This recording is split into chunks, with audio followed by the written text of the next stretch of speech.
Our business editor, Richard Southern, joins us now. And Richard, some Westjet passengers whose trips were called off due to COVID-19 could be getting some money back.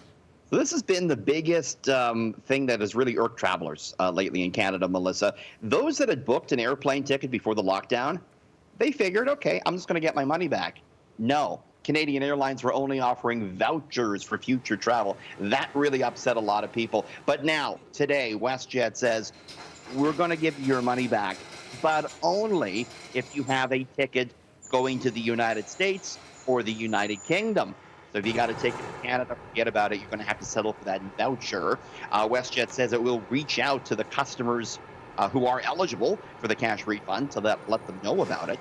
We've seen 3 petitions in the last month presented before the House of Commons, Canadians demanding a full cash refund before the airlines get any bailout. So there's a good argument to be made there. Give us our money back first before you bail out the airlines, Melissa.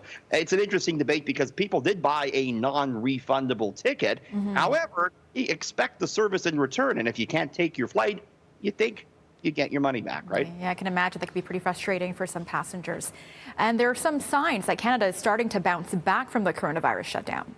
Yeah, this was a surprise this morning. We got the May jobs numbers in, and we were thinking, oh boy, Melissa, we're going to see more, big job cuts.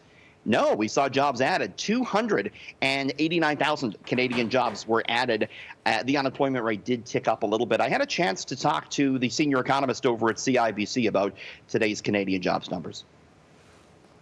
These were jobs that we knew would be coming in June. People who sold you hot dogs in the hockey arena and so on. People who worked in live theaters, at bars, for example. They're out of work for quite a time to come. So yes, there's more jobs to be created, but getting back to where we were is a long haul. Remember, we lost jobs in the millions, and we've regained jobs in the hundreds of thousands.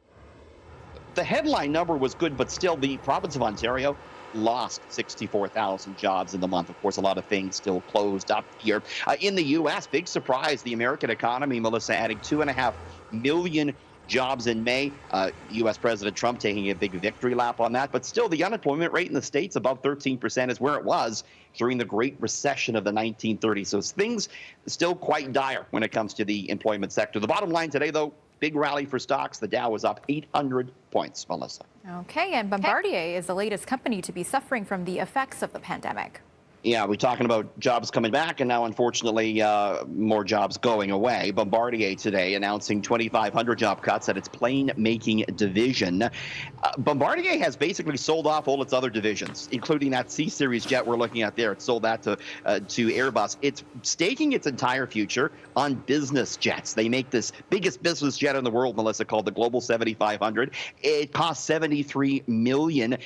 And now with the pandemic and the shutdown and everyone losing their jobs, nobody's buying that big old jet that we're looking at right there. So that's the problem for Bombardier. They're cutting jobs as a result of weaker demand for those fancy-dancy business jets. Melissa, you and I are back just a little bit after 6:30.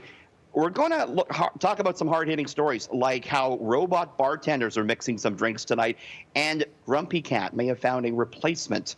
Those hard-hitting stories coming up after 6:30. Very interesting. Okay, thanks, Richard. We'll see you soon. Thanks.